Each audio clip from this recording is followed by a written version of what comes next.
Hello, everyone. Welcome. This is the end of year webinar. Great to have you guys. I have Pat Sargent here and Damon Murdoch. We are appreciating the amount of time that you're going to take today to run through the end of year finances and legals. So as we wait for everyone to come in, it'll be great if you could pop in the comments below where you're from and any kind of the industry that you're in. So we'll try and tailor this presentation to fit in nicely with that. So let us know, guys, pop in the comments where you're from and your industry. We'll tailor it too. We'll kick this thing off in a couple of minutes and get it going. Amazing. Okay. We've got some great people here. How are you? Good. How are you, gentlemen? Yeah, doing well. Pretty good. Excited for this one? Counting down the days. Almost done. Almost now. Yeah. Exciting. Gold Coast, commercial real estate. That's an interesting one. Welcome. Great to have you. Well, they're going to have 50,000 new guests a day, I think they said, from Victoria and New South Wales, pouring into the Queensland border. I think Queensland's a very interesting market to be watching right now. Yeah. Not that this is financial advice, but yeah. Queensland is going to be getting a whole heap of people. Yeah. Amazing. We've got digital marketing. We've got electricians in Alice Springs. Fantastic. Accounting firms. Everyone. Well, this is the great thing about legals and accounting. Every small business needs them. And hopefully we can add a whole heap of value for you guys. For the people that have just joined, this is Pat Sargent. He's our accounting expert that works for Pop Business. And this is Damon Murdoch at LawPath Legal. I'm Joe Tucker. I work with LawPath as well. And we're super excited to run through this presentation to help sort out the end of year legals and the end of year accounting. So for the people that have just joined, pop in the comments where you're from and also the industry that you're in so we can kind of tailor and tweak it too. We'll kick this thing off in a couple of minutes just while everyone comes into the room. That'd be great. What else have we got? We've got some machinery business. There you go. Exciting. Have you guys got any questions while we wait for the new people to come in? Throw them in there as well. We'll get to them shortly. Let's do it. Okay.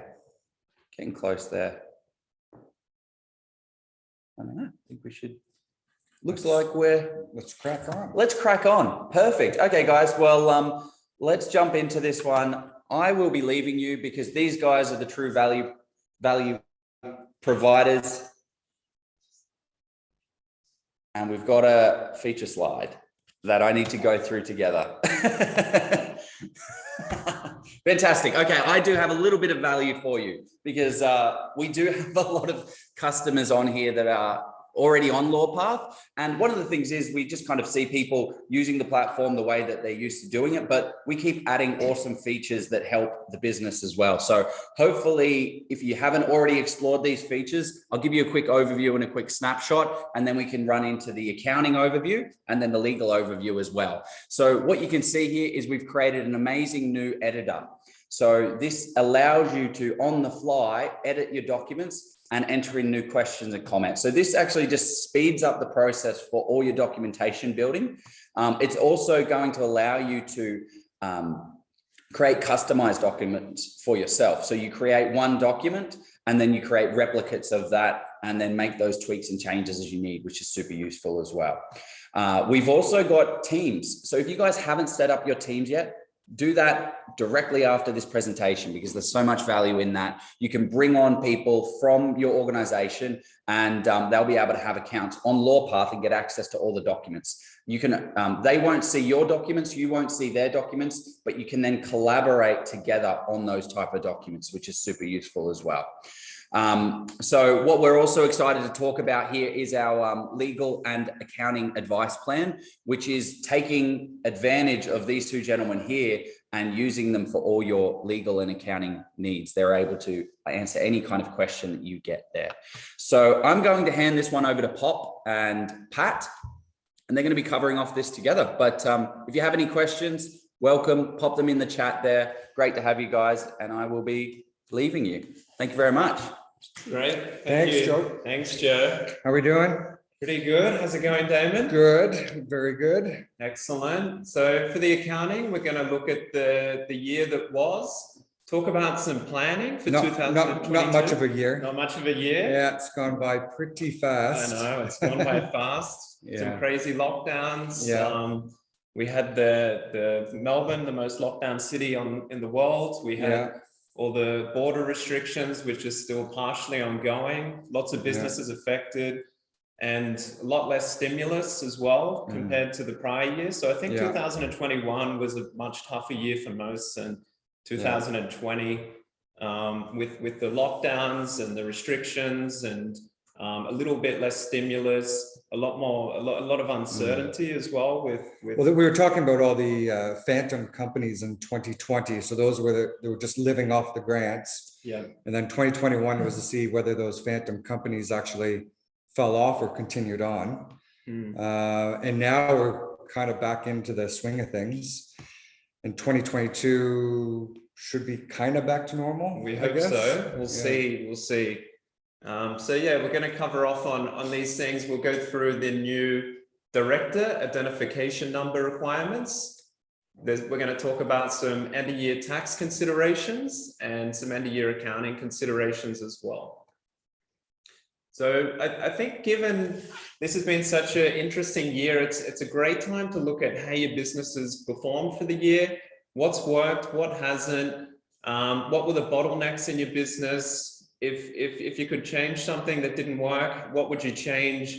And how could you improve upon what did work? So given it's the end of the year, it's a fantastic time to sit down and look at your business's current position and your performance for the year. And off the back of that, it can then set up your planning for 2022. So we're 6 months in, we got another 6 months. It's now about looking at how did you do. The stimuluses didn't come in the last 6 months. So it's basically what you need to do now for the next 6. January is slow, February is slow. So it's also, you really got some time to make those plans during the January month. That's exactly right. Any suggestions on what you'd be doing for driving to the end of the financial year? Yeah, certainly. So I think it's good for any business to have a clear framework for performance. And, you know, most businesses that we deal with have an objective key results system. And that's a great way to get some really clear alignment on what are your company objectives, what are the key results that you need to hit to achieve those objectives? And most importantly, how does that affect all the team members within the business? So that happens at a department level, a company level, a department level, and trickles all the way down to the individuals. And if you've got a few really key things that you want your business to achieve, you need the whole business working together to achieve the same thing. So accountants, although they're the number guys, they're also the good business advisors, and they know all the software in the system, in the industry. So if you're talking about KPIs, everybody now talks about OKRs. What's the difference between a KPI and an OKR? And do you know any software, whether it's free or whether what you can use and how do you do it? So the key result is similar to a KPI. And so the key result is something that basically would use the SMART system, where it needs to be specific, measurable, achievable, realistic, and timely. And so what you want to know is, at the end, did you achieve X result? And so you need to meet these conditions for there to be an outcome that you can say yes or no. So I guess to give you an example, LawPath, starting to get bigger, bringing in a lot more staff. Everybody has set targets and everybody can check their own targets. And as long as everybody hits those targets, it all ends up coming together into the common good. Sure. And as long as everybody meets their targets, then together the company will meet their targets. So I guess maybe some examples. Sure. So if you're in sales, obviously you have some sales targets, number of phone calls you want to be making per day, number of leads you want to be achieving. So can you maybe give some practical advice to how to set these OKRs or KPIs on a, certainly. So you're doing money or you're doing what's the different factors that you normally look into? Yeah, so it really depends on what the objective is. And so if the objective might be gain market share, and if that's the objective, so you want to get 5% market share of X by this date, then what you need to do is you need to work all the way down through the different departments and set objectives that are going to work towards gaining market share, right? And then off the back of that, you need to have specific results to achieve that. And that might be marketing, it might be, number of leads, it might be, customer acquisition cost. It might be increasing marketing channels. It might be increasing partnerships and then having KPIs off the back of that. So it really depends on what the objective is. But I suppose the key with all this is it's getting alignment and making sure that everyone's on the same page and heading in the right direction. And so it's on the micro and macro perspective. Individual, everybody has a KPI. As a company, same thing. Yeah. And making sure that everybody's following their basically tasks all the way to the end of the year. That's exactly right. And do you know any software that you So we recommend? use Trello for ours, but there's different software you can use out there. And I think just to touch base as well, the key is you need to incentivize and reward the team and the individuals for achieving the targets. And so we have team goals, individual targets, and you want to create sort of a reward system and whereby, if people are achieving great results, you're incentivizing them in the right way, and you're going to get that performance throughout the year. So it's really important to make sure that you don't skip the last step and you set up the rewards and incentivization to ensure this happens. And what if you're a sole trader in a startup? Then you're going to be wearing many hats. And so you're going to be potentially, you are doing the marketing, you are doing the sales, you are doing all these different activities. And so, but it's still important to set down your objectives of what you want to achieve for your business. So if you're a sole trader, you're still operating a business, and it's important for you to define where you want to be in the next 6 to 12 months. And then what do you need to do to get there? And it may be that you're setting different KPIs for yourself to achieve. Maybe it's not across, 7 departments and you don't have IT and all these things, but it is still really important to set some objectives and have some key results and hold yourself accountable for those results so you can push your business forward. I think as a sole trader, something that you look at is you're wearing the sales hat. So you're trying to do the sales. And then once you win the sales, you're doing the doing hat and you're trying to do the work, but then you end up stopping the sales because you're doing the work. Then you're doing the invoicing. Then you're doing your reconciliations, and you end up doing it all. So I think one of the main things is trying to focus on how can you get that sales role pushed off a little bit and hire, if it's easier said than done, but hiring someone to help you with your social media and get your leads in. Yeah. Or you do the sales and then looking at maybe you can outsource some of the work, but it's trying to not do all the hats and trying to find out which one's taking up the biggest clog and start outsourcing it where you can. Exactly. It's putting your time into the things that are going to get you the best outcomes and the best results. And because otherwise you're working in the business rather than on the business. And as a startup, you want to be growing. Yeah, it's a balancing act. Yeah. Different people have different objectives. So I think just getting really clear about what you want to achieve and where you want to get to. Everyone's different. Every business is different. And so identifying where you want to be and what you define as success, and then working backwards and working out what do you need to do to achieve that, and holding yourself accountable for your results to get there. We have a question here about not-for-profit and how do you work with volunteers and KPIs and how do you incentivize them? Sure. I guess as a legal perspective, we always try to explain the difference between a volunteer and a vocational work experience and an intern. And there is risk there. There can be risk, maybe not for a not-for-profit as much, but you got to be very careful by hiring people and not paying them a wage, because you do have the applicable law about you have to pay everybody Australian minimum wage. So just very quickly, there's something called a vocational work experience. That's where you need to get a qualification. So you might be an apprentice getting work experience, but more like a lawyer needing 75 hours in a law firm, or an engineer as part of their subject doing some courses. and getting real life experience. That's all vocational work experience. It doesn't need to be paid because it's connected to the education component. But if you have someone that's not getting paid at all, you're always going to be risking possibly someone claiming they're an employee eventually.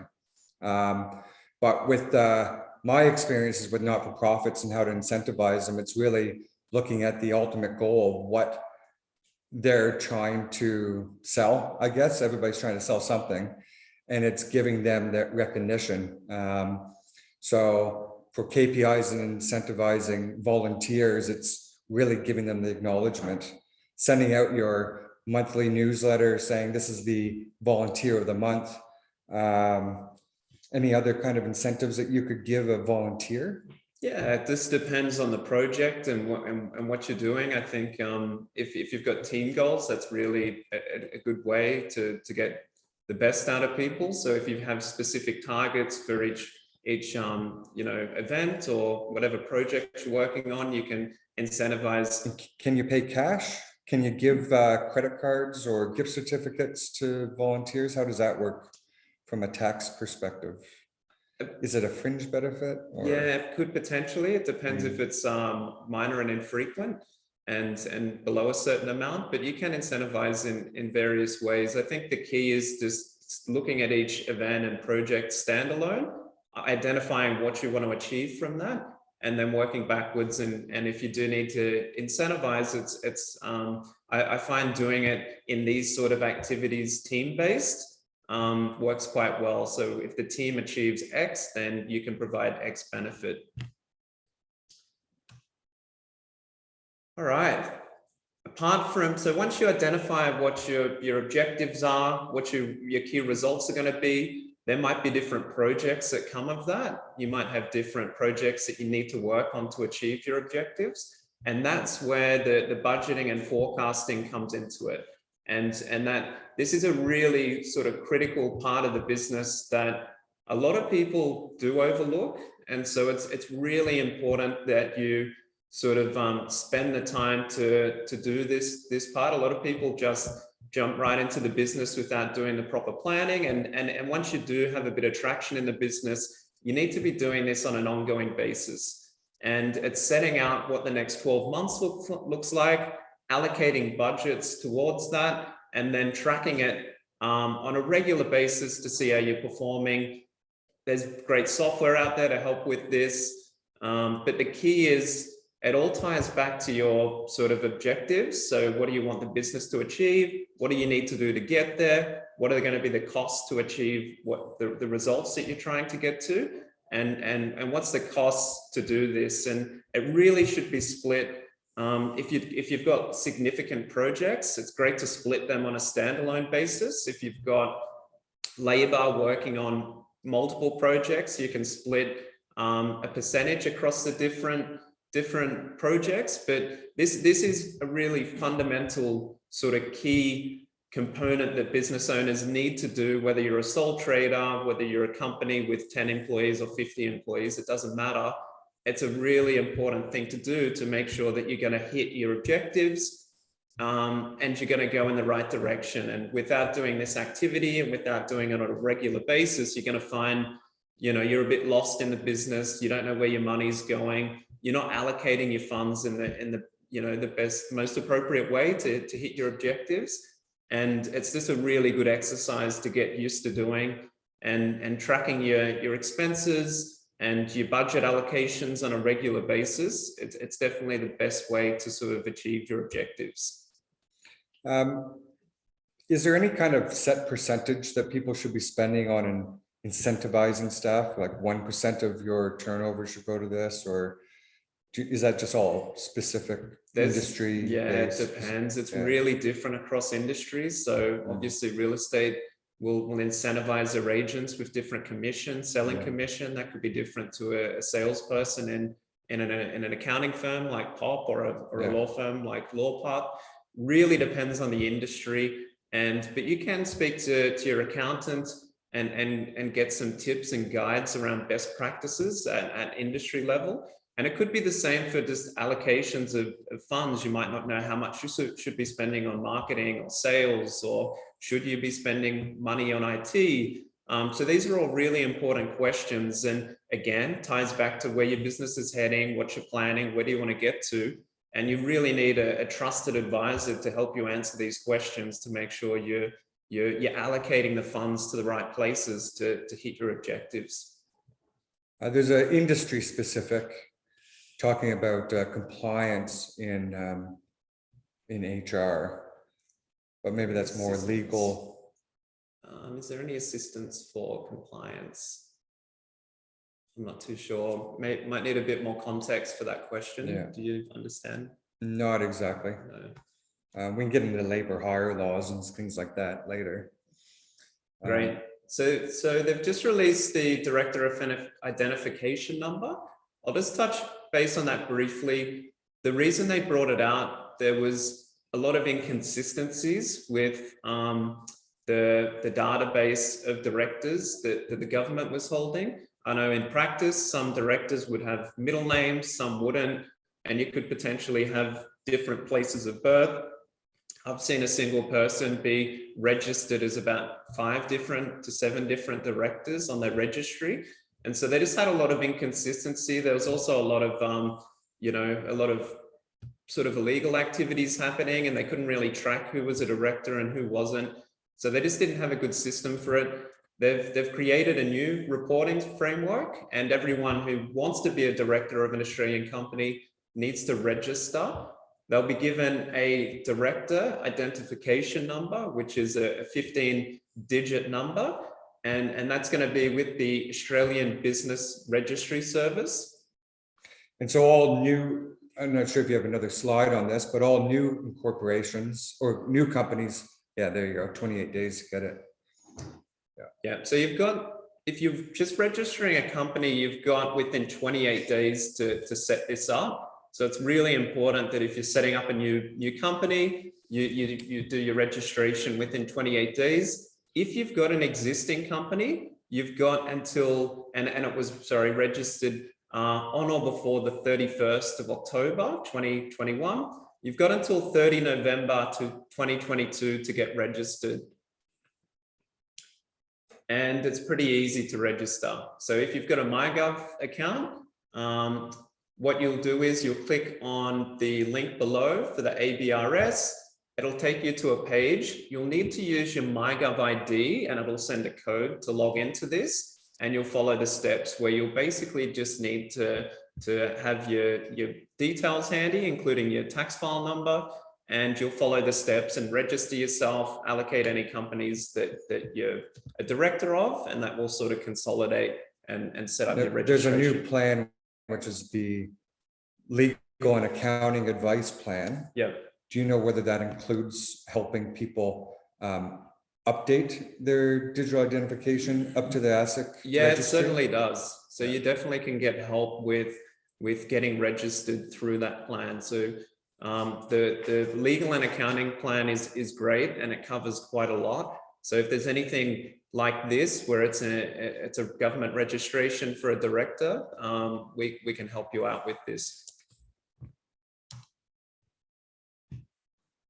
So I'm going to go into some end of year tax considerations, and this is a big one, Xmas parties. I'm sure some of you will be celebrating this time of year, having a Christmas party for your team.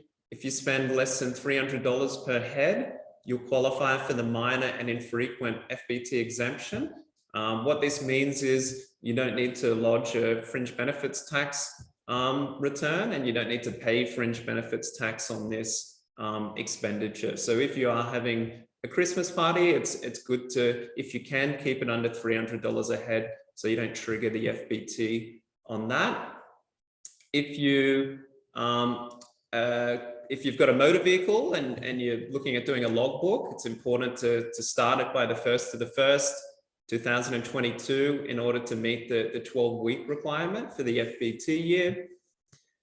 If you're doing employee gifts, non-entertainment gifts to employees are tax deductible and exempt from FBT. And again, as long as they qualify under the minor and infrequent and they're less than $300. And what do they mean by a non-entertainment gift? Yeah, so typically that's alcohol and things like that. Yeah. And client gifts, this is a great way to increase retention and generate future income for your business. It's one of those underappreciated sort of ways to generate business. It is tax deductible so long as it has the possibility of generating future income for your business. So if you've got any, clients that have referred you lots of work during the year, if you've got any clients that are larger clients and they've got a good network, it's a really good opportunity to reward them and can it be alcohol? Like, can you send bottles of wine? Yeah. Okay. Yeah. The key is as long as it's not getting consumed on the premise with you. If it's a genuine gift and then they go and consume it away and don't enjoy it with you, then it's fully tax deductible. Great. Payroll. It's important to make sure your leave is approved and scheduled in your payroll software, given we're coming up to a break. Office closure, just little sort of housekeeping. Make sure you set your out of office messages and your team are across that. Make sure you update your Google My Business so people know when your office is closing and if you are closing, how they can get in touch if they need to. Review your accounts payable. This is an important one as well. So if you are closing, make sure that if there are bills coming in, you've got a system in place to make sure they're going to be getting paid by their due date. And a really good one, this time of the year, it's a great time. You've got 6 months of activity. You're going to be doing your planning and your sort of budgeting for the next 6 to 12 months.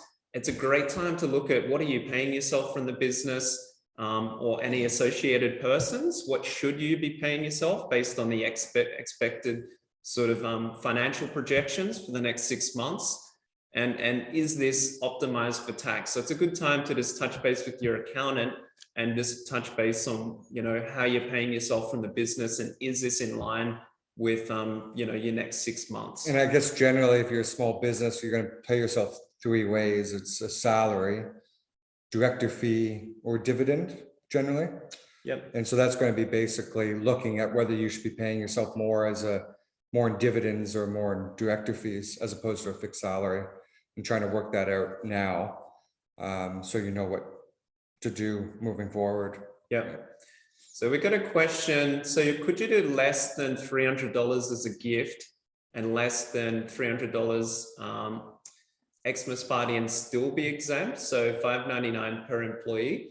And the answer to that is yes, you could do that. So they are still going to be considered minor and infrequent. And so it's per expense. And so that would be fine. It's just important to note that, if you are giving, it's not going to be deductible is what I'm trying to get at, but you won't have to pay FBT. So if you're going and spending money on a restaurant or things like that, it's not going to be a tax deduction. But yeah, if you do keep it under that price, it is exempt for FBT. And then if you do a gift, that's a separate transaction. And it's most likely, if it's once a year you're doing this, or you might do a birthday and Christmas, it's still pretty infrequent. And if it's less than that amount, you should be fine. So with your accounts, it's a good time to make sure your bookkeeping's all up to date. You really need this to happen to prepare your forecasts and your 6 to 12 month plan. Also your balance sheet items, make sure you reconcile those. That's really important. Sometimes it's, you need to get ATO accounts and look at your loans or financing on your cars, etc. So it's a good time to get everything cleaned up so that you can have more accurate and reliable forecasting. ATO and reporting obligations, the December BAS is going to be due 28th of February. Superannuation payable 28th of January. And there's a few bits and pieces with the grants. I know New South Wales, the Job Savers just finished. So there was a final reporting period for that. And separate to these things, software for your business. So as we move into a more digital economy, it's a great time to be looking at, what is your tech stack for your business? What software are you using? is this providing the best outcomes for your business? Could be part of your objectives to get where you want to get to. You can look at different tools to automate things, make it easier for clients to pay you. Have you seen any trends of what people are starting to use, like any software that seems to be the most common? I think the payments has changed quite drastically. There's been, I think payments has changed a lot with the rise of all these payment gateways and connecting the payments to the invoices. So that's been big. Lots of good reporting tools are available now. So you can plug them into your accounting software. There's Futurely, there's Spotlight, Fathom. So there's lots of good reporting tools that can do. And do they plug into Xero and give you the reporting? Yeah, they plug into Xero, MYOB, MYOB, these sort of softwares. So get some really solid reporting out of that. And I think just for your operations, there's some great tools out there to streamline your processes and your workflows. And with the goal in mind of making it easier for your team to increase your efficiency and your profitability, and then also from your customer's perspective. So how can you make it easier for your customer to engage with your business? And that could be whether it's signing things, doing it all digitally. It could be paying, so clicking on your invoice and paying. It could be anything to do with making their life easier is going to be better for your business. It's the last year for the tax loss carryback provisions. I won't spend too long on this. What it means is if you have a loss in the current financial year, you can carry that loss back to the previous years. And if you've paid tax in those previous years, you could be receiving a tax refund or getting some of that tax that you've previously paid back. And there's strategies to hit that position. One of those is the asset write-off. They have extended that to 30 June. It's changed the name slightly from instant asset write-off. It's called temporary. Sorry, I've just got something that's come up on the screen.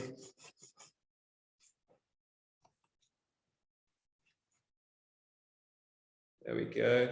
Sorry about that. 2 seconds. There we go.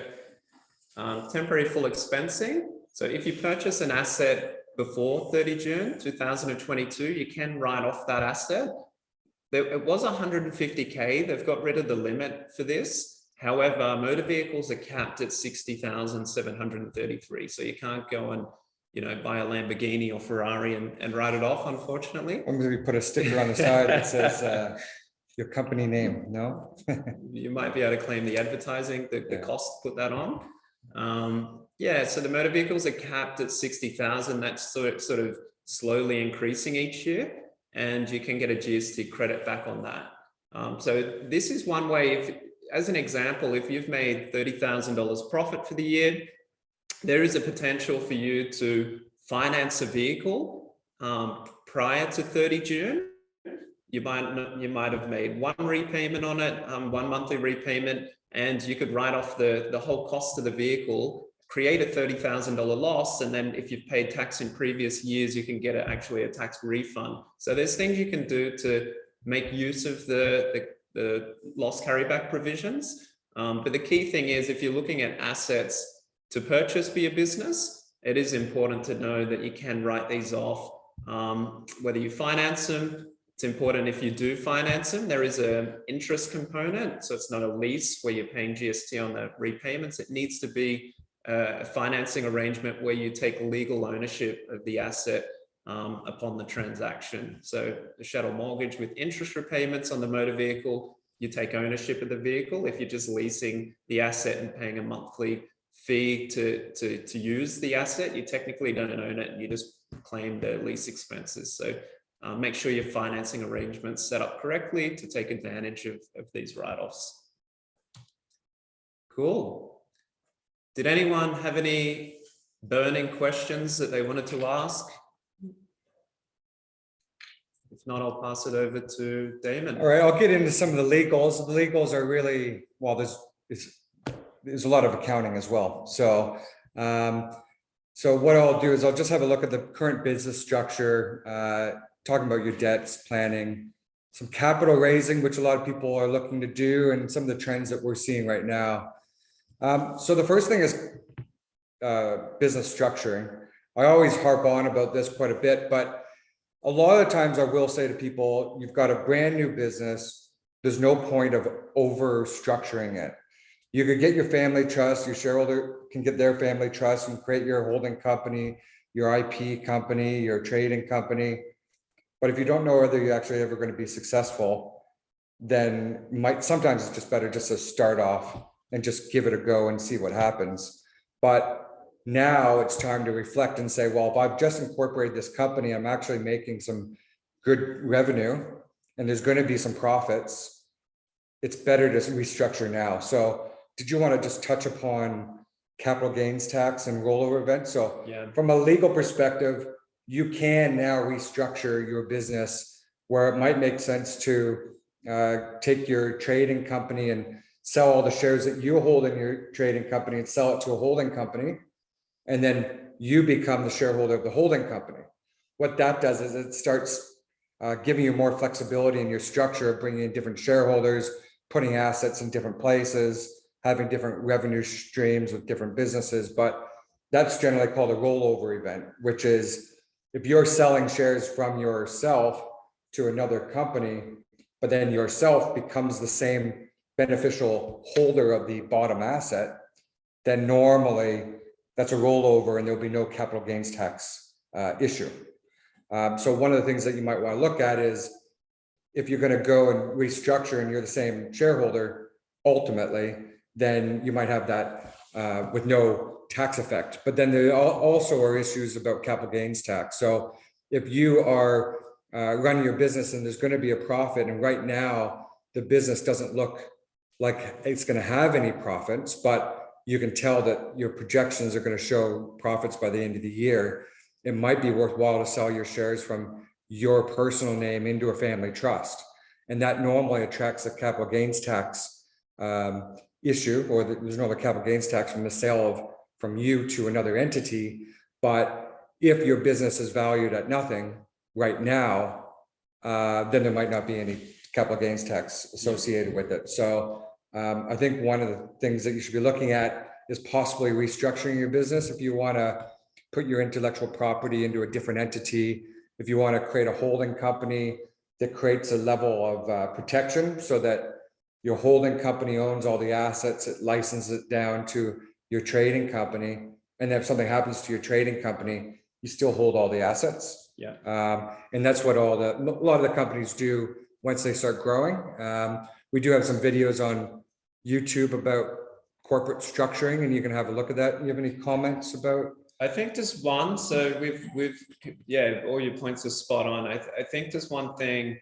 If you are going to have a profit in your business and your business is growing, there will be that capital gains event, tax event, when you do want to change to, say, a family trust. We've had clients in the past that didn't want to pay for the family trust up front and they wanted to save cash, and that was totally fine. And as Damon said, you don't want to go and overcomplicate things and spend a lot of money up front when you're just trying to get your business going. Like, we understand how hard it is to get a business going and make it successful. It is really difficult. So you don't want to have too much added unnecessary cost. However, if you do have a bit of trading history, it is a good time to look at it, because if you are in a profit, there could be capital gains tax considerations, and this can get quite complex. There's some great provisions if you're a small business. So there's some good rollover relief available. If you've held it more than a year, there's an extra 50% discount. If it's a small active business, there's another 50% discount. You can roll it into superannuation. You can do a replacement asset. So there's all these small business CGT concessions, they're called. However, it's the longer you wait, the more likely it is that your business is probably going to get a bit of profit in it. And once it does that, it gets a lot more expensive to restructure, because for one, you're going to pay for the advice to work out how to do it.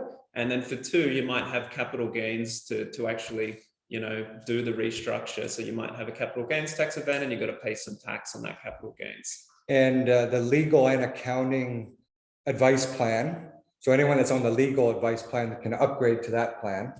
Do they talk to you, or can they talk to you? Yeah, of course. Yeah. So they can talk to us and we can talk generally around it. I'll be transparent. It can get really technical and it can get quite complex. You might need written advice as well. So it just depends. You can get guidance around where you're at. If you rang up and said, hey, my business has made 500K profit this year and I'm an individual shareholder, should I restructure? The answer is going to be yes, and we should be looking at how to do that. Obviously, we look at a lot of factors and it's not one size fits all. However, it's one of those things, the longer you leave it, the harder it is to restructure and the more expensive it can get. Yeah. And one of the things about restructuring I always mention as well is if you do have a holding company that holds all your assets and then you license it down to your trading company, you need a license agreement, number one, and you should be registering a PPSR as well in support of your license agreement, because the whole purpose is to protect your asset.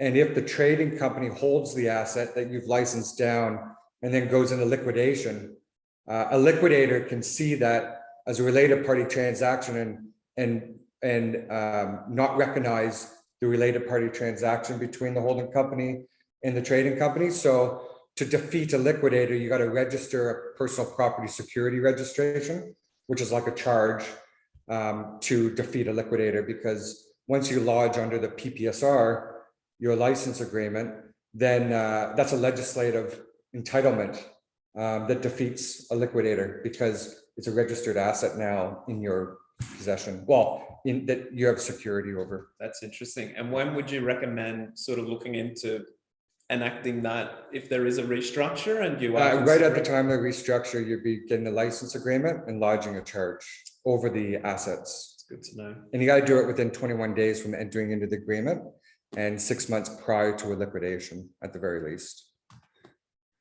End of financial year, well, end of the year, a lot of things that we always talk about is unpaid debt. So you have a couple of those clients that haven't paid you since September. If you don't get the payment now, then it's going to be February by the time you actually receive anything. And that's when we start calling it a bad debt. So even though it is Christmas time, you want to be pretty positive about everything. There's nothing wrong with reminding people that there are unpaid invoices, and as a lawyer and sometimes it's nice to ruin some people's Christmases by sending them a letter of demand or a stat demand to remind them that they owe you the money. And so that's what we're doing a lot now, is actually trying to escalate those debts before they actually become bad debts. And it's important for you to remember to issue your invoices now. Don't wait until December 23rd, because you're not going to get paid until possibly February. So if you can invoice as quick as you can, so you have another 2 weeks to follow up on those invoices before we close down. And then another thing that we look at is if you had any disputes this year, or if you haven't been getting paid on time, it's probably because your terms and conditions aren't well drafted, or there might be some issues with your terms and conditions, and that's why you're not getting paid. And so you do have a couple of weeks over the holidays to look at your terms and conditions and see what's wrong. And one of the things is having a look at whether you have a term that talks about debt recovery, and interest on late payments, and reporting to a credit agency if they don't pay on time. A lot of people are very concerned about their credit. And so if you have certain clauses implemented in your terms, then it entitles you to report to a credit agency, and they can lodge a debt against their credit. And a question on the terms and conditions. So I know there's a few different ways you'd engage depending on the type of customer and client and industry. You might have an upfront engagement or proposal they sign. You might have an online quote that goes into an invoice and then it just gets paid. Where do you normally put the terms and conditions? I know some people have it on their website and they refer to it. And I suppose from a legal perspective, if you were to sort of go back and refer to your terms and conditions, I suppose how does it need to be really clear around, that they have seen your terms and conditions? And do you have a link in your invoice? Like where do you commonly see? So we have something called a click wrap agreement. That's where you click to accept. That came out of America many years ago. In Australia, a click wrap agreement is just as good as any other agreement, as long as they're ticking a button to accept. A browse wrap agreement is one that you've just put on your website. No one actually has to actively do anything. Those are less likely to be enforceable. Yeah. And probably aren't enforceable because in Australia, they're not recognized as enforceable as click wrap agreements. Right. And so you would have to get over the whole hurdle to show that they knew those terms existed, because a contract's an offer and an acceptance. Yeah. Meeting the mind, so you're understanding and you're giving up a benefit for a detriment. So if you can't prove the acceptance, then there's no binding contract. Sure. So there needs to be some form of acknowledgement where they sign a document, or they click a button, or they do an action to show that they've seen those terms and conditions. Normally, initially, right? So a lot of times we'll draft a purchase order or a quotation, and then my client's terms and conditions. And we'll say the terms and conditions are on the website, and then we'll have the purchase order. And at the bottom, it just says, by accepting this purchase order, you agree you've read and considered and reviewed our terms and conditions found here. And by signing this one document, you're also acknowledging these terms. Sure. So you can put the terms just on your website without anyone having to click it, as long as they're accepting it somewhere else. Sure. And then they would have to explain to the judge that they just signed their name right above where it says the terms are, and that they didn't know they existed, which is highly unlikely. I also get a lot of people that send the terms after. So people buy a product and then they'll send the terms with the product. Okay. But you can't force someone into an agreement that they didn't know it existed. It's not legally binding. So you need to make sure that you've sent the terms in advance. Now, talking about HR, we do see this a lot in the recruitment industry, where you'll put an ad up and Seek, and then an HR or recruiter will send their terms and say, we have a perfect candidate to you. Now, in a HR terms and conditions, they normally just have a clause that say you implicitly accept by hiring one of the candidates we've referred you, or you implicitly accepted these terms by continuing to instruct us. And same as lawyers, we do have implied acceptance, but you got to make it pretty clear. Sure. So you normally, if you're a recruiter, you would say, here's my terms and conditions. And by the way, by you asking us to send the candidate, you accept these terms. Something, so at least they know that they're going to be bound by those terms. Otherwise, you'll get there's a consumer law under the Australian consumer law, part 2.3, which is unjust contracts and unconscionability. And that's where it's a standard form contract. So if you sent your standard forms and they didn't have an opportunity to negotiate, they could say it's an unenforceable term. Yeah. And then they can bring a defense to your term. So what's important is you not only give them the option to negotiate, but also let them know that your terms exist, because you don't want to fall foul to that. Now, under that, it's important to note as well, Australian consumer law is normally for consumer domestic household purposes only, but it does extend to small businesses with 20 employees or less. So escalate your debts, try to get payment on this time of year, and reflect on your terms and see whether you're having a problem with them. And if you're not getting paid on time, it's probably your terms, but it might be your clients. And that's another thing, the 20/80 rule, right? As a startup, you try to get business from everybody. And over time, you learn that 80% of your revenue comes from 20% of your businesses or your clients. And you end up start weeding out the bad clients that don't pay on time. Now, looking at planning ahead, LawPath has updated their work from home policy. So everybody's introducing now a work from home policy. They've had it during COVID, but now it's starting to become a little bit more permanent. It might not be work all 5 days from home, but now be work 2 days a week. And the work from home policy that LawPath has done is updated from the old one they had last year. And that talks about social media and equipment use and things like that. And so I would have a look at their new policy on working from home, and I'd be looking to implement that. They also have a new one on COVID-19. It's not specifically talking about whether you can or cannot hire someone, or whether you can or cannot fire someone if they do or do not have the vaccine. But what it is more going through the checklist of what you need to make sure you have with COVID-19 around at the moment. So we recommend you also implement that policy. And then having a look at your business plan and doing forecasting. Pat's already talked about it, but what happens if someone doesn't have a business plan or know where to get it? Does LawPath have LawPath has a business plan template that you can use, and it has a series of questions. What about on the legal advice and accounting advice plan? Can someone create their business plan and then have you look at it? Or does it include document review, or is that only it legal? includes document Yeah. review. So you could have some specific questions in relation to a document uploaded. I think you get up to 4 pages. So if you did want to upload something and have some questions, definitely do so. And that could be, around your business plan. And obviously we're accounting and tax experts. We do a lot of business advisory.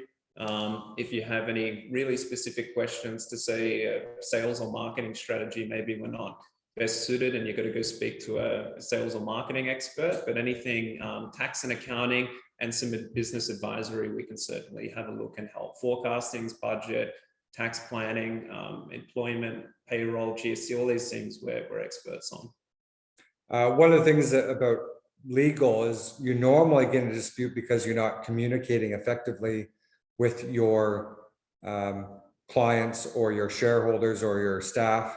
And I think one thing, you have an opportunity now to give an update to any of your shareholders.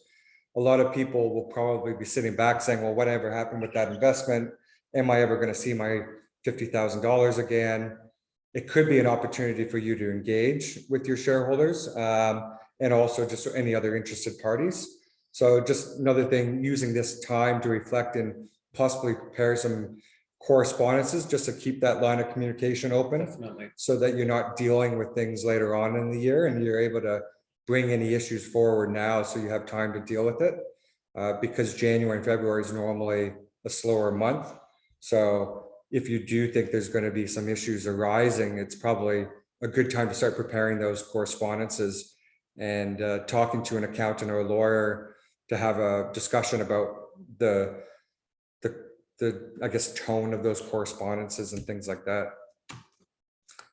Capital raising. A lot of people are looking at starting with their capital raising. If you are looking to start raising money for your business, just some things that you can do over the holidays to start planning for it. So when you do raise capital, you're going to have due diligence done on your business, and due diligence is making sure you've done everything correctly. So if you've incorporated your company and you did it through LawPath, and LawPath has, these are your 11 essential documents that you need to sign, but you haven't signed them, probably a good idea to go back and have a look and sign those documents. Those are all your resolutions. I've recently had a dispute where someone incorporated a company, but they never signed a one piece of paper, which was the director's resolution approving the Constitution. And then there's a dispute whether the replaceable rules under Corporations Act apply or whether their Constitution applies. And because they didn't sign that one piece of paper, there's no Constitution. So it's going through, have another look, make sure your Constitution exists, make sure you've ratified it. If you've issued any shares in the past, make sure you've got shareholder approval, which is called a preemptive right. So you're not allowed to just issue shares whenever you want to. Generally, if you have a shareholders agreement, you have to first go back to your existing shareholders, get them to reject the purchase of those shares before you go to other people. So you would want to get a resolution from your existing shareholders who've waived their right to those shares. You want a director's resolution that you've approved the issuance of those shares. And then same thing with getting an employee share option plan, getting approval from a board level, getting approval from a shareholder level if it's necessary. And and going through all, just having a double check to make sure you've done everything correctly as you've gone, because that's what your investors are going to look for, to make sure that you've actually complied with everything moving forward. One of the things I always like to mention just about issuing shares, because if you've done this, then you got to fix it. And I had a case several years ago where if you're a shareholder and you've paid for your shares, your liability is limited to the amount that you paid on your shares. So if you have 100 shares issued to you and the price of those shares is $1, then your total liability is $1. But some people are going and issuing shares to themselves for $1 per share and then issuing themselves 1 million shares. And that means that you actually owe $1 million to the company. And so if your company was to go into liquidation and a liquidator was to get a hold of that, that liquidator can now sue you for $1 million. And the whole purpose of having a limited liability company is almost gone because you've made a mistake at the time of incorporating your business. So what's important is to double check that you actually, when you did incorporate your company, you didn't put a lot of shares and make it $1 per share. If it's $100 or $1,000, you'll be fine in total, but you want to make sure that you've paid up your capital for those shares so that there's no liability owing to the company. Awesome. Do you advise on business structure for transferring assets, property development, newly developed 6 units as a capital distribution without paying stamp duty? I think that might be possibly too late, but it's very specific, and there would definitely need to be some significant tax implications, and there might be a way creating unit trust or doing something. But yeah, it's worth asking, and you can always get in touch with us to get a formal quotation for that. That's quite a significant piece of tax advice. So we'd scope that job to determine what the right sort of proposal looks like for that. And how long does it take a tax accountant to normally prepare your tax returns and financial statements? Look, I think if it's not done within 4 weeks, so we normally have for smaller jobs, it's normally a 2-week turnaround. We do have an urgency fee, so we can punch it out in sort of within a week. If it's urgent, we do charge a premium because we stop other work to do it within that week. But we do have a service standard, everything gets done within 4 weeks. So if they're taking over 3 months, give us a call. It feels like that's a bit too long. What are the trends that we're seeing right now? Most of the people that are on the legal advice plan who are calling in, we're talking about primarily just updating the terms and conditions, either getting original ones done, or maybe they were using the law path terms and now they want to tailor it more towards their business. So we're helping them tailor their terms. There's a fair amount of employment related matters. So it's people who aren't coming back to the office, or it's people who are not wanting to come back to the office. It's underperformance. It's considering redundancies. So we have a fair amount of those issues. But most of it's, number 3 is the growth side of things. So referral agreements, affiliate agreements, channel partner, like strategic partner, licensing. It's all about the growth and partnering up with different companies and giving people territories to grow their SaaS product, or giving an affiliate agreement to someone to on-sell their products, referral agreements, things like that. So that's quite positive that a lot of it is growth related stuff that we're dealing with. And I suppose that formalizes the relationship too when you agree. If you get a document signed with the strategic partner around a commission or whatever it is, must help solidify the relationship. Yeah, a lot of times people will enter into an agreement and they think it's super simple. Send us a client and we'll pay you 10% of whatever that client sends us. So why would you need a contract, right? But then the question is, well, did you know that client beforehand and now they're claiming against you? that client might then have another friend who has another related business. Does that commission apply to them? When does the 10% stop? Is it a trail commission? Is it a 12-month commission? Is it forever? How do you calculate 10% profit? What does profit actually mean? And how do you actually properly calculate it? And what happens if you're the referralist and you know someone's not paying you? How do you resolve that? Do you have a right to audit their accounts, to go and actually look at their accounts and see whether they made the profit? So getting it actually formalized will resolve some disputes in the future. And then another thing I see quite often right now, which you got to be very, very careful of, is a lot of people are giving shares instead of paying a wage. So what they're doing is they're saying, "Oh, we'll give you 5% of the business. Now work in our business 40 hours per week." And I actually see them giving, sometimes I see them giving the shares and then giving them an employment contract, but not actually paying them any wage at all. And they're actually deemed an employee, and it's against the law to not pay an Australian employee minimum wage and withhold their tax and pay their super. So if you're giving someone sweat equity and they're deemed an employee, if you don't have any contract in place, they probably will be deemed an employee, and you can get hit up for a very, very significant lawsuit for almost a breach of every single section under the Fair Work Act.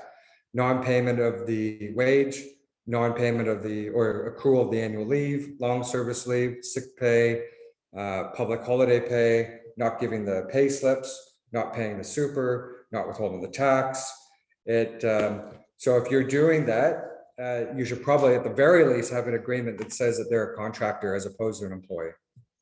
Yeah, definitely. And if you're a director, you can choose, right? If you're a director, it's fine, but I still, as a director, you'd still want to have something in place, like a board resolution that says we're not employees, we're directors, and we'll be taking director fees as determined by the board. Yeah. Just so that someone doesn't come back later after there's a dispute and say, "Oh, by the way, you haven't paid me my $300,000 salary." Yeah. I've sent in requests to have my supply agreement looked at and made more secure for us to manage client payments, etc., but didn't get any response. Can someone please look into it for me? So there's two ways to get access to a lawyer on LawPath platform. One is a marketplace. So what you do is you upload your document, you upload your brief, and then it gets sent off to marketplace lawyers, and then they will give a quote to review. And then the other way is if you're on the legal advice plan, you upload the document, and then within 48 hours, you have a telephone call booked in with the lawyer, and that's immediate. December is the busiest month for all lawyers. So capacity wise, there's probably not a lot of lawyers taking on new matters now because there's only 8 business days. So November, December would be pretty much full capacity. So if you haven't got a quote from a lawyer, it could be that it's full capacity. And I would recommend you just follow up with LawPath. I think it's Jennifer is probably the direct contact you have, and you can just send her an email. But I will I'll take your name down and I'll pass that on. And that's about it for today. Excellent. I think we're going to bring Joe back in to discuss the new advice plan. How exciting. So much value there, guys. Thank you very much for giving the run through. I haven't sat in on one of these before. So there's a whole heap of things that I'm learning as well. So if you got some value out of that, pop that in the comments there. But I guess some of the things that we've been alluding to in the presentation is this legal and accounting plan. And that's one of the biggest things. I mean, we've had the legal advice plan for a little while now, and it's been going absolutely crazy because people have a lot of legal questions come up.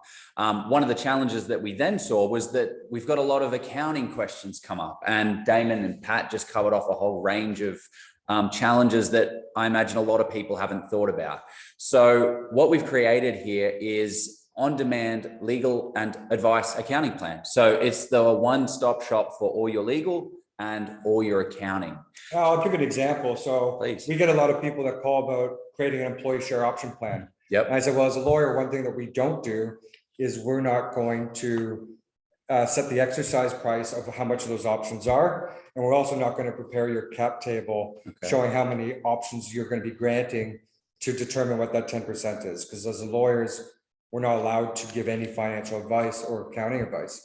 So with this, you could always book in a call. We can talk about the employee share option plan, and then you book in a call with Pat, and Pat can talk about the general process of how to do evaluation and maybe use a template on how to create a cap table as well. So that's just an example. Perfect. One thing we didn't mention is whether anyone has any questions, and fire now. Yeah, pop your questions in now. We can still answer them, but keep on going, Joe. Yeah, well, that's one of the that's awesome. That's an awesome way to do it, and it's just so smooth that it's all connected, and everyone gets it together. One of the things is with this plan, so there's currently already people on the legal advice plan, and they're like, well, I'm already on this plan. How do I change and do that? So what we've done is created a bit of an offer. So if you pop on the QR code, that's not the offer, that's a bit of an information breakdown on the plan. But what we're doing is a 2-month trial of the accounting and legal plan. This is usually a 12-month commitment. So you pay for the full, you pay monthly, but you commit for 12 months. But what we wanted to do was set up something for over the Christmas, over this period and into January, where we're adding a whole heap of value for all the businesses out there. So what we'll be doing is giving, it'll cost $289 today. And then you'll also be able to book in a call over the next couple of days and have the foundational calls to set up what you need to do over this period.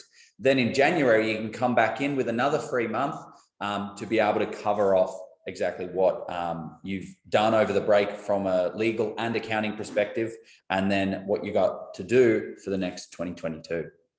Have I covered? Yeah, I think that's it. So you can upgrade if you're on the plan already, or you can buy it afresh.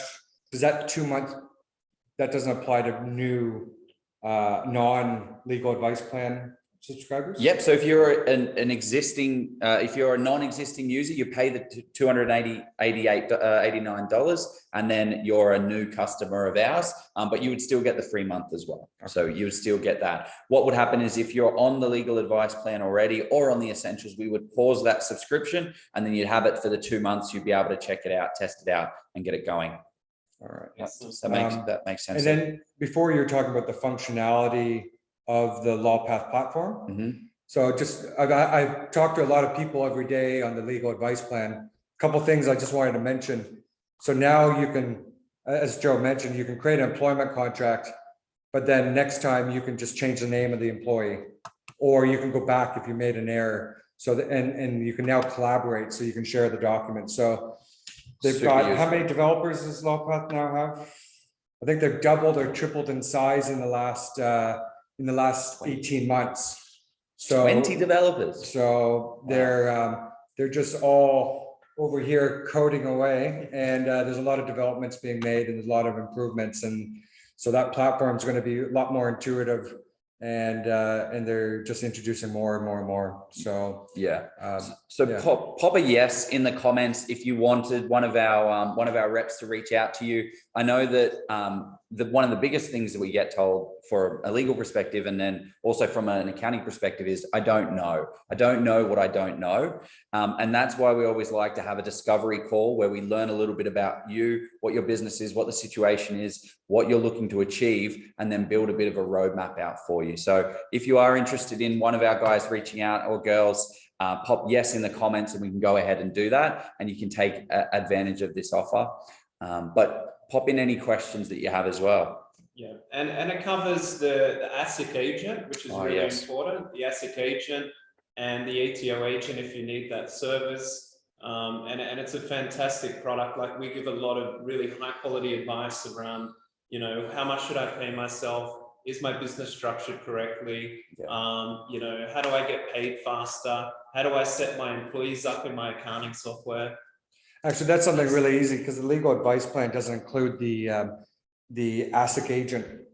Yeah. So this is where you're going to be issuing shares, transferring shares, fixing up your registry. That's all included as part of it. Unlimited doing the subscription, Yeah. which is a pretty big asset because LawPath now charges $199 per change. Yeah. But if you upgrade from the legal advice plan to that, then you basically have unlimited ASIC agent fees or ASIC agency all year. Yeah. So it's and great. we offer this product. We've been offering this product for a while, and we found that, you know, to be honest, the customers that we're speaking to more regularly throughout the year and getting advice to help them with their business are much better positioned than people that aren't. And getting that quality advice throughout the year, I mean, your business is your most important asset. You know, your future depends on it, and it's really worth getting that high quality advice to make sure your business is positioned for success. And, you know, if you've got access to experts to get, you know, advice throughout the year, you're way ahead and you're going to be much better positioned than if you don't get any advice. So it's really important to try this offer, take advantage of it, and, you know, off a couple of calls and a bit of advice, you'll see how much it's helping your business, and you'll see the value in using this product.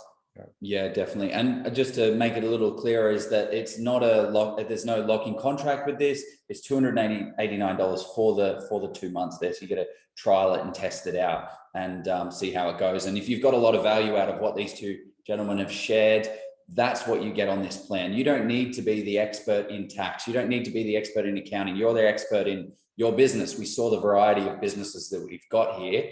You focus on that. And then when something from a legal perspective comes up, jump on the phone. You don't need to be scared. Or something from an accounting perspective that is changing, director identification number. How the heck do I do that? Jump on the phone. It's done. It's all sorted out for you. And you can walk through the steps and go through those type of conversations with the guys. So pop the yes in the comments. But if there are any other comments, pop questions or anything, pop them in there as well. Yeah. Any questions from anybody? Otherwise, we will. Wrap it up. Yeah, hope you have a great holiday. Yeah. See you in. Oh, there's Oh, questions. there are questions. we got Oh, some here we go. questions. Just a second. Okay, question time. I bet there would. I knew there would be. I knew there'd be a good few. So we have a question here.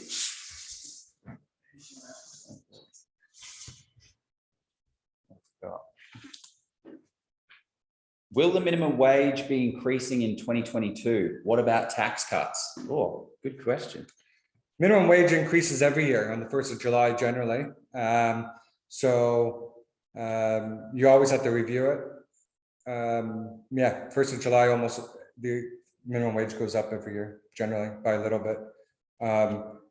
Now, but on the tax cuts, we now have the 25% for small businesses, or yeah. Yeah, and also the budget comes out usually around sort of May each year, and that's when you see a lot of changes and new legislation getting pushed through.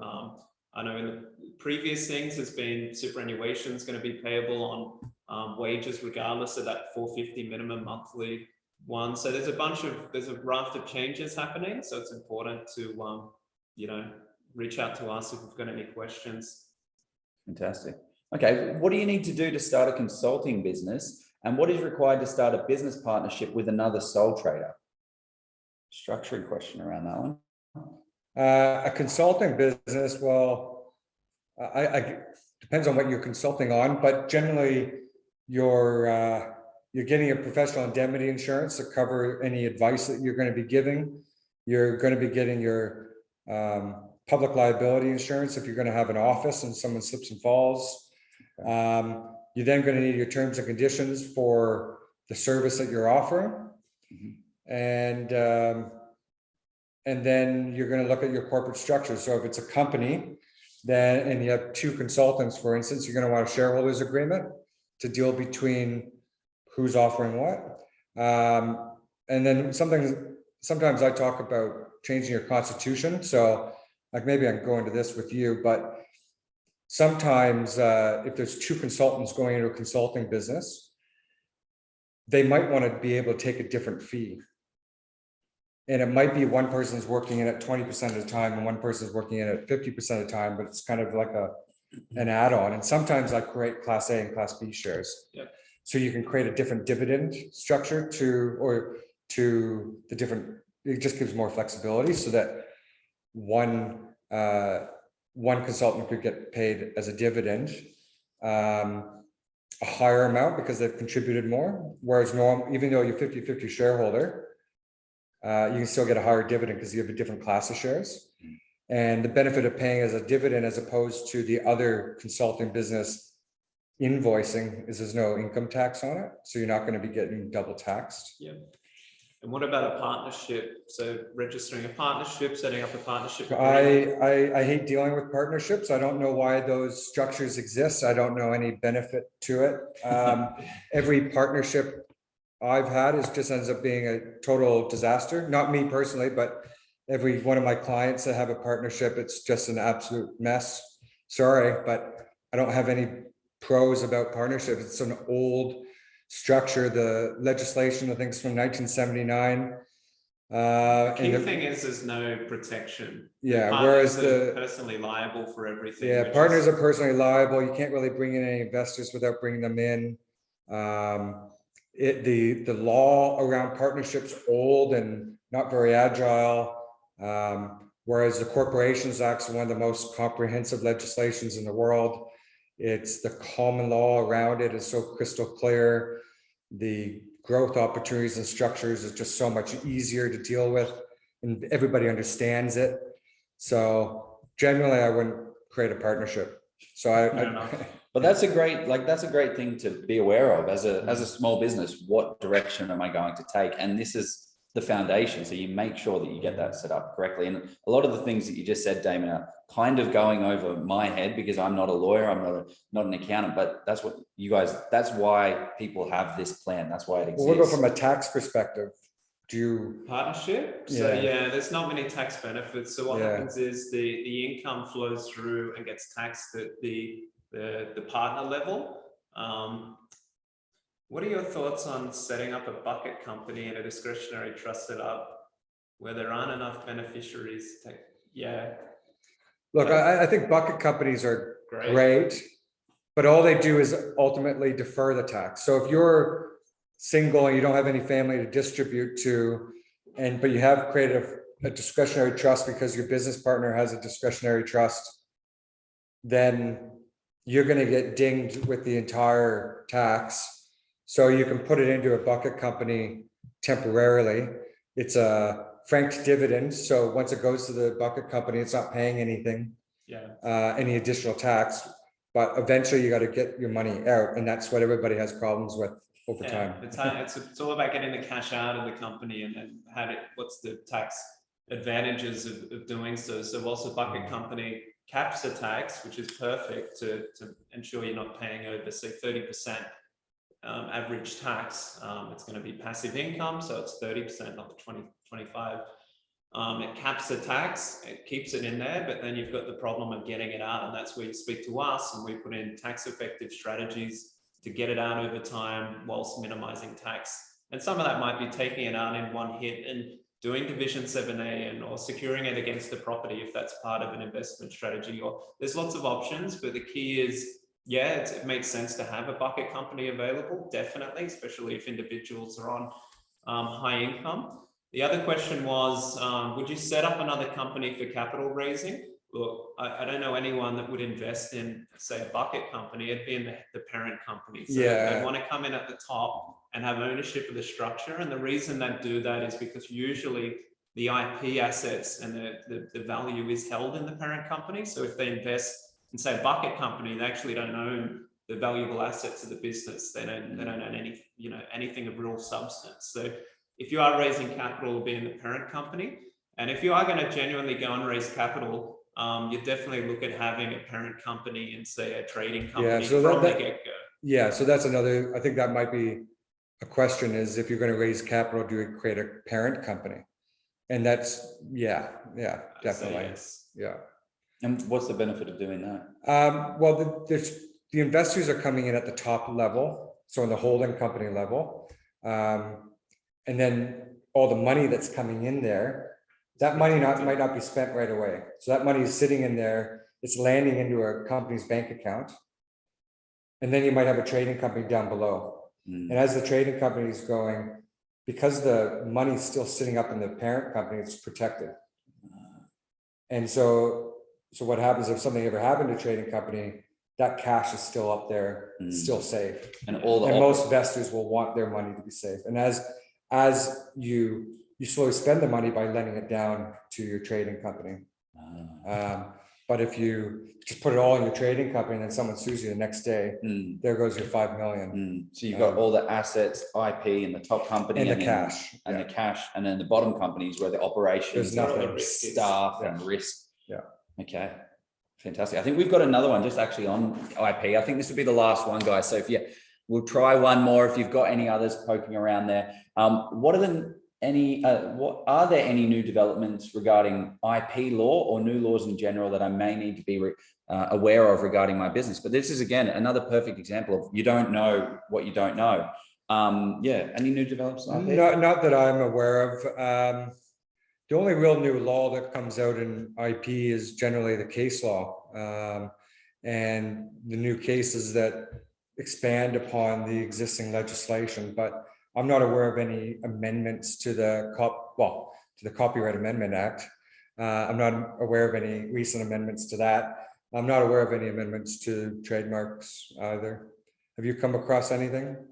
No, but it's a good point. So in taxation, this is the importance of speaking to either an accountant or lawyer. You have the legislation, which it says has all the sections and talks about what the law is. And then in practice, there's all these, wild things that can happen. And you're like, how do I apply all these things that happen to this one line, this one sentence? And so what happens is it goes to court, and then the court will create case law because they'll determine outcomes for particular circumstances. In accounting and tax, they do tax rulings and tax determinations. And these are real practical, and they put down how practically this legislation that's very theory-based and very, you're like, how would I apply this to all these different practical examples? The taxation rulings tell you how to. So until something goes to court, it is a bit vague as to, how it's going to go in a practical sense.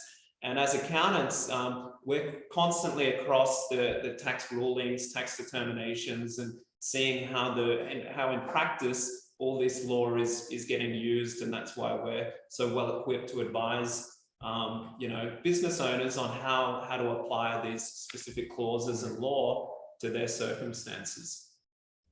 Fantastic. Okay, guys. Well, if there are any other questions, pop them in there. I guess as a recap, we're giving away the 2-month free trial as a part of it. It's $289. It gives you unlimited 30-minute phone calls with a lawyer to discuss any commercial business matter, access to all the documents, the platform, and then you've got an hour's time with an accountant every single month from there on there. So pop yes in the comments, but thank you both for taking the time running through it all. Not a problem. I feel smarter sitting here. There you go. Thank you. Thanks, Joe. Thanks for having us. All right. Have a good one, guys. See you ya. soon. Bye.